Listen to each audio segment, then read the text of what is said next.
This is James Hendricks with the Black Sheep Reports, and today I want to talk about 10 disadvantages of communism. Number 10, it doesn't value creativity. You may want to be a poet or a painter, but these jobs certainly don't pay the bills, and communism views them unnecessary and ridiculous. All that matters is building a super powerful nation. One of the first obstacles that must be removed is what Jefferson called the pursuit of happiness. Number 9, forced collectivization. The most notorious example of forced collectivization is a land reform carried out by Communist China between 1958 and 1961. During this time, the private farming was outlawed as it had been in Stalin's Russia, and about 33 million people starved to death in possibly the single most destructive famine in human history. Number 8, you have no rights. Marx advocated 10 rules in his Communist Manifesto for the forced redistribution of all land and property for the good of the national community. This is theft from the citizens' point of view. They are forced to join the new communist government whether they like it or not. This, of course, must be done with a might is right frame of mind. Lots of men with guns show up and take everything you have for the glory of the motherland, as the Soviets might have said. Number 7, reduces incentives to work hard.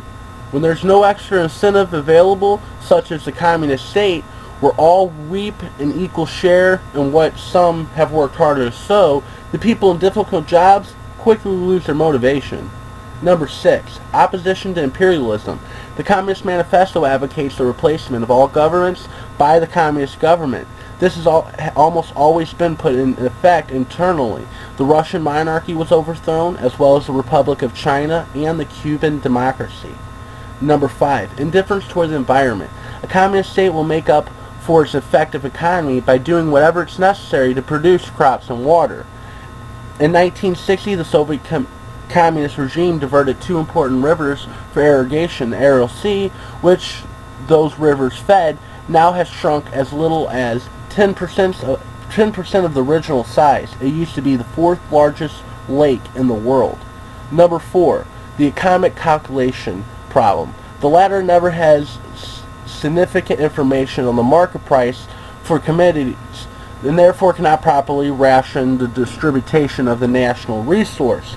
The only reasonable criticism of the free market is the presence of a monopoly which can raise the price of their products with little fear.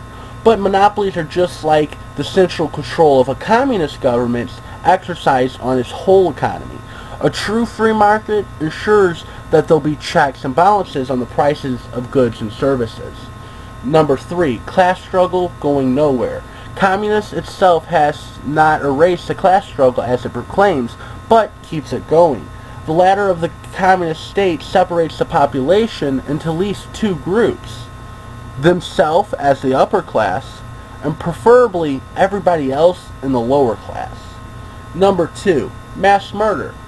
Communist rule may be directly blamed for the death of at least 85 million people in the 20th century.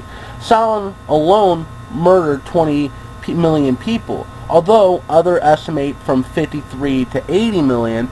And let's not forget Mao, who may not have been as evil as Stalin, but he was a very definition of indifference towards humanity. The Great Leap Forward caused the death by starvation of 45 million Chinese civilians. Number 1, Karl Marx was wrong to begin with.